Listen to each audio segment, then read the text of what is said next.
అందరికీ నమస్కారం అండి. నేను మీ లక్ష్మిని. Welcome to our channel. ఈరోజు నేను చేసే రెసిపీ అండి గోధుమ దోస చేస్తున్నాను. అది కూడా స్పెషల్గా చేద్దామండి. ఎగ్ వేసి చాలా టేస్ట్గా ఉంటుంది. ముందుగా మన ఛానల్ ఎవరైనా చూస్తుంటే సబ్స్క్రైబ్ చేసుకోండి. ఇది గోధుమ పిండి అండి. మన ఇంట్లో ఎంతమంది ఉంటామో అంతమందికి చూసి వేసి కలుపుకోవాలా. 3 కప్పులంతా వేసినానండి పిండి. 1 స్పూన్ సాల్ట్, అట్లా 1 స్పూన్ చక్కెర వేసుకొని కలుపుకుంటే దోశలు కలర్ బాగా వస్తాయి, బాగా స్మూత్గా బాగుంటాయండి. ఇప్పుడు వాటర్ వేసేసి పిండి కలిపి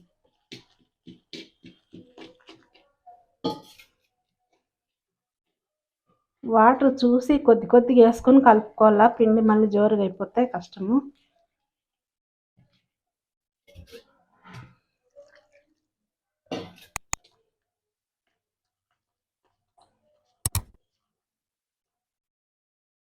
గోధుమ దోశ అంటే చేసింటారు, తెలియని వాళ్ళు అంటూ ఎవరు ఉండరండి. ఒక్కొక్క స్టైల్లో చేస్తుంటారు. చాలామంది చాలా రకాలు చేస్తారు. ఈ గోధుమ దోశలోకి ఆనియన్ పచ్చడి అయితే చాలా టేస్ట్ ఉంటుందండి. ఈ పిండి కలిపెట్టిన తర్వాత పచ్చడి గురించి చూద్దాము. ఈ గోధుమ పిండి కదా, ఉండలు ఉంటుంది, కొంచెం కలుపుకోవడానికి టైం పడుతుందండి. బాగా కలపాల పిండి.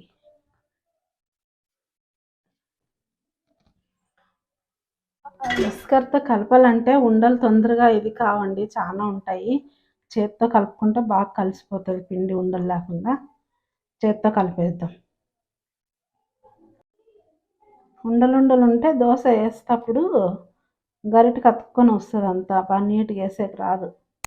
పిండి మనం ఎంత నీట్గా కలుపుకుంటే దోశ అంత బాగా వస్తుంది.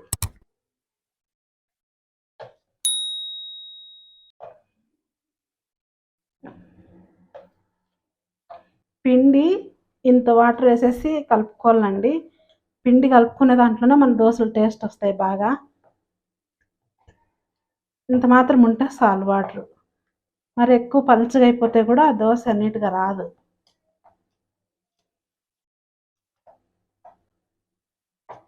పిండి కలిపేది అయిపోయింది. ఇప్పుడు ఆనియన్ పచ్చడికి కావాల్సిన పదార్థాలు చూపిస్తాను. చిన్నవి 3 ఆనియన్స్ తీసుకున్నాను, 2 టమాటా తీసుకున్నా, ఒక 6 వెల్లుల్లి రబ్బులు తీసుకున్నా. ఇవి మిక్సీలోకి వేసేసి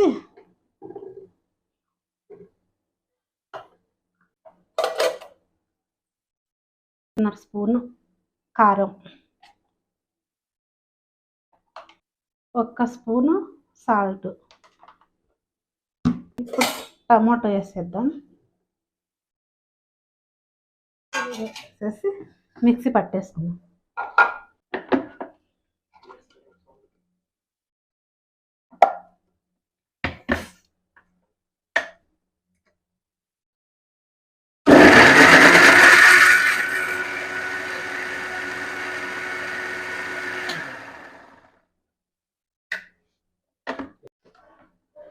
అయిపోయింది, మెదిగిపోయింది బాగా. ఇప్పుడు తాళింపు వేసుకుందాం. చట్నీకి తాళింపు వేస్తున్నాను. కొద్దిగా అది కడాయి కాగిన తర్వాత ఆయిల్ వేద్దాం. 1 స్పూన్ ఆయిల్,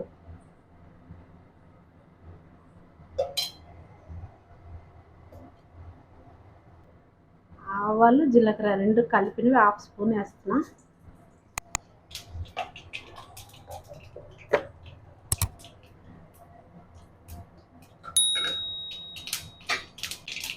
ఆవాలు జీలకర్ర వేగిపోయింది.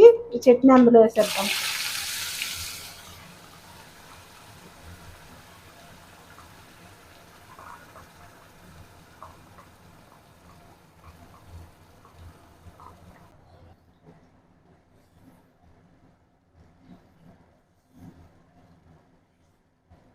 కొద్దిగా చట్నీ పచ్చివాసన పోయి కొద్దిగా ఆయిల్ పైన వస్తుంది కదా, అట్లా వచ్చేదాకా కొద్దిగా ఉడికిద్దాం. ఇంకా ఆనియన్ అన్ని పచ్చి వేసింటాం కదా మిక్సీకి, కారము అన్నీ కొద్దిగా తాలింపులో వేగితే బాగుంటుంది చట్నీ.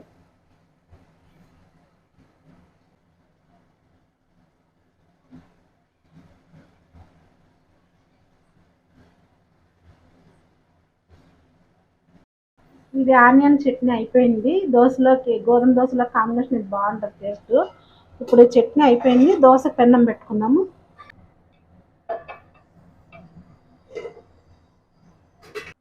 పెన్నం కాగేలోపు 3 గుడ్లు తీసుకున్నాను. ఎగ్ గోధుమ దోశ అని చెప్పినా కదా, ఈ గుడ్లు కొట్టేసుకున్నాం పెన్నం కాగేలోపు.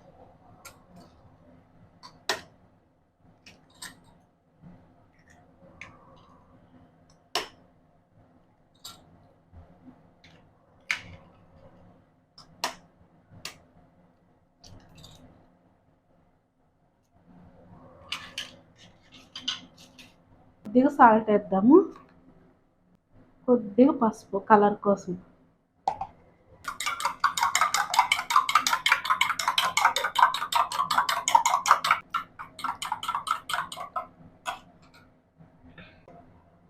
పెన్నము పాతదైతే ఇవి ముందే గోధుమ దోశలు కదా, నీట్గా రావాలంటే కొద్దిగా ఫస్ట్ ఆయిల్ వేసేసి ఆనియన్స్ అంతా అట్లా బాగా రబ్ చేసుకోవాలి.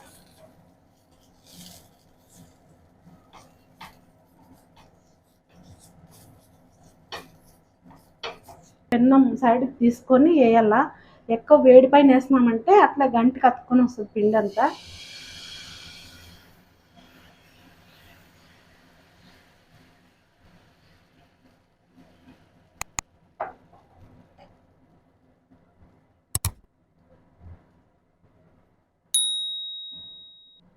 ఇప్పుడు ఎగ్ వేద్దాము.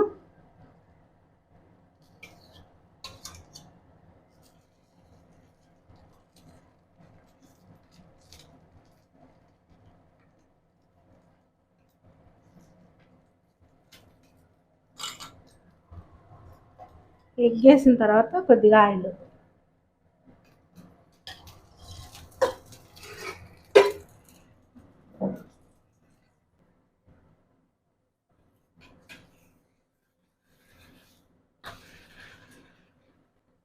ఇట్లా బాగా దోశ ఎర్రగా కాలాలని.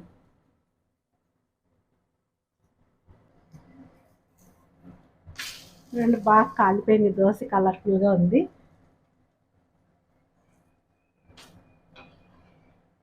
ఇంక ఇది కాలిపోయింది, తీసేసి ఇంకో దోశ వేద్దాం.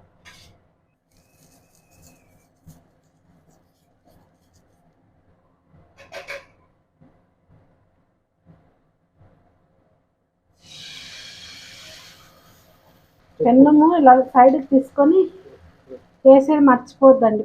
స్టవ్ పైన వేసినామంటే ఎక్కువ హీట్ ఉంటుంది కదా, పిండి అంతా గరిటెకి కరుచుకొని వచ్చేస్తుంది. సైడ్కి తీసుకొని వేస్తేనే దోశ బాగా నీట్గా వస్తుంది.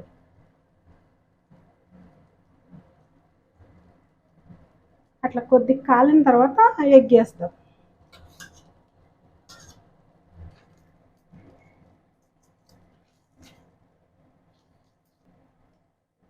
ఈ దోశలో ఆనియన్ చట్నీ మాత్రం బాగా టేస్ట్గా ఉంటాయి. పిల్లలు కానీ బాగా ఇష్టంగా తినేస్తారు.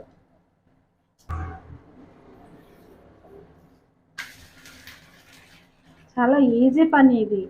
ఇంట్లో దోశ పిండి ఏం లేనప్పుడు కూడా అప్పటికప్పుడు కలిపేసుకొని తొందరగా వేసుకొని బ్రేక్ఫాస్ట్ చేసేయచ్చు. చాలా టేస్ట్గా ఉంటాయి, ఈజీగా తొందరగా అయిపోతుంది బ్రేక్ఫాస్ట్.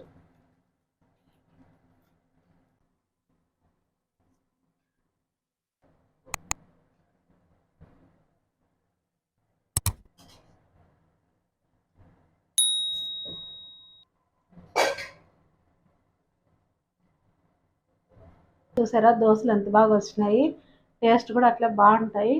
మీరు కూడా ట్రై చేయండి. ట్రై చేసి మీకు నచ్చినట్లయితే లైక్ చేయండి, సబ్స్క్రైబ్ చేయండి, అలాగే షేర్ చేసి కామెంట్లు పెట్టండి.